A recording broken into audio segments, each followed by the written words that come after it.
Joe Biden. The virus lays bare the shortcomings of the Trump administration. Former Vice President Joe Biden is a candidate for the Democratic nomination for president. The views expressed in this commentary are his own. View more opinion at CNN. Across the nation, Americans are feeling anxious about the rapid spread of COVID-19, known as the coronavirus, and the threat it poses to our health, our loved ones, and our livelihoods.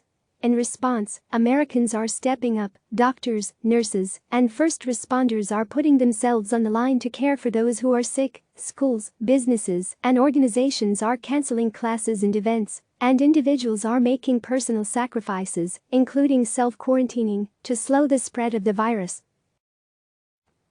We must all follow the guidance of health professionals and take the necessary steps to protect our communities and our nation. Nancy Pelosi just negotiated a deal with the administration to provide critical relief for our country during this pandemic. It will ensure that coronavirus testing is free for everyone, including the uninsured, and provide paid sick leave and food assistance for families that are hurting. These are critical steps to help those most impacted by the virus, and our nation is better off because of her leadership. Unfortunately, this virus has laid bare the severe shortcomings of the current administration. Public fears are being compounded by a pervasive lack of trust in this president, fueled by his adversarial relationship with the truth. Our government's ability to respond effectively has been undermined by the hollowing out of our agencies and the disparagement of science. Our ability to drive a global response is dramatically undercut by the damage President Donald Trump has done to our credibility and our relationships around the world.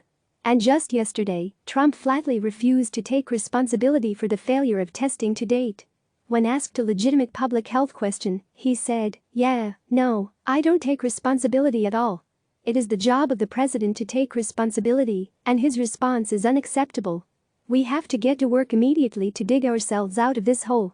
That is why on Thursday of last week I released my plan to combat and overcome the coronavirus. It lays out immediate steps we must take to deliver a decisive public health response to curb the spread of this disease and provide treatment to those in need, and a decisive economic response that would deliver real relief to American workers, families, and small businesses, and protects the economy as a whole. The steps in the House bill are important, but we will certainly need to do more. The core principle is simple. Public health professionals must be the ones making our public health decisions and communicating with the American people. First, anyone who needs to be tested based on medical guidelines should be tested at no charge. The White House should measure and report each day how many tests were ordered, how many tests have been completed, and how many have tested positive. By next week, the number of tests should be in the millions, not the thousands. We should make sure every person in a nursing home, a senior center, or a vulnerable population has easy access to a test. Second, we need to surge our capability to both prevent and treat the coronavirus and prepare our hospitals to deal with an influx of those needing care. Communities must have the hospital beds, the staff, the medical supplies, and the personal protective equipment necessary to treat patients. A week from now, a month from now, we could need an instant 500-bed hospital to isolate and treat patients in any city in the country. President Trump should ensure FEMA is working with local authorities so that we are ready to do that. The Department of Defense should prepare for the potential deployment of its resources to provide medical facility capacity and logistical support. Third, we need to accelerate the development of treatments and a vaccine. In 2016, the Obama-Biden administration passed the Cures Act to accelerate work at the National Institutes of Health, but now it must have every available resource to speed the process along. President Trump should fast-track clinical trials within the NIH, while closely coordinating with the Food and Drug Administration on trial approvals, so that the science is not hindered by the bureaucracy. He should also immediately restore the White House National Security Council Directorate for Global Health Security and Biodefense, with a full-time, dedicated coordinator to oversee the response. The Obama-Biden administration created that office to better respond to future global health threats after the Ebola crisis in 2014. It was designed for exactly this scenario. President Trump's administration eliminated the office 2 years ago.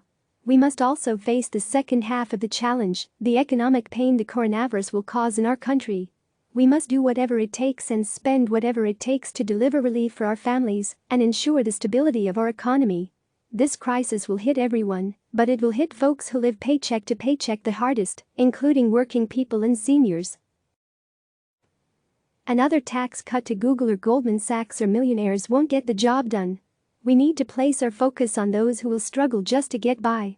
Children who rely on school lunches, parents who are struggling with childcare costs, workers in the gig economy who lack unemployment insurance, people who have difficulty paying their rent or mortgage because they've been laid off or had their hours cut, and small businesses that will be devastated as customers stay home and events are cancelled.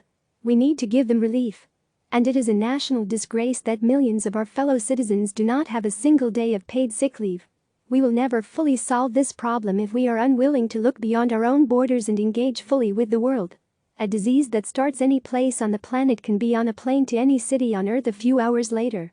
We should be leading a coordinated global response, just as we did for Ebola, assisting vulnerable nations in detecting and treating coronavirus wherever it is spreading. By cutting our investments in global health, this administration has left us woefully ill-prepared for the exact crisis we now face. No president can promise to prevent future outbreaks. But I can promise you that when I'm president, we will prepare better, respond better, and recover better. We will lead with science, listen to experts, and heed their advice. We will rebuild American leadership and rally the world to meet global threats. And I will always tell the truth. That is the responsibility of a president. Now, and in the difficult days that still lie ahead, I know that this country will summon our spirit of empathy, decency, and unity. Because, in times of crisis, Americans stand as one. I know we will meet this challenge together. Click subscribe to receive the latest news.